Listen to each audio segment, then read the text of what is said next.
Oh. Yan, nakangiti na si nanay. Kanina ay malungkot.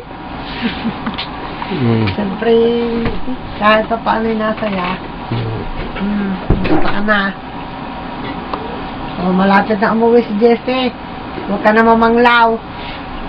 Kaya lagi na lang anday mo sa akin, mapanglaw. Pero bagay, mahirap talaga nag-iisa. Kapamanglaw, wala kang makausap.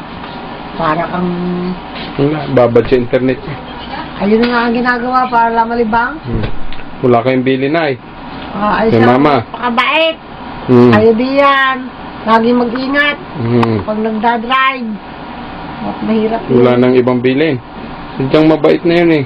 Ayun. Sa kagagaruti ko'y bumait na. Hindi, lagi mag-ingat at saka iwasang magka-sakit. Wala kang pamana? Mayroon pamana diyan. Iwanan ko na sa inyo lang. Kayo na bahala. Alin ang pamana? Banggit ang pamana. Naroon. Bahala kayo. Kung ano gusto yung tayuan ng ano, paupaharin nyo. Kayo na bahala. Yeah. Tayuan nyo ng bahay, paupaharin nyo. Hindi kayo mayroong... Yung ibang mana, yung ibang pamana na eh. Ano, pamana ng lahi. Yung golden treasure. Golden treasure. Nahukayin pa eh. Mga wisdom natin dyan. Basta magtapat sa Panginoon. Yan, ang mahalaga.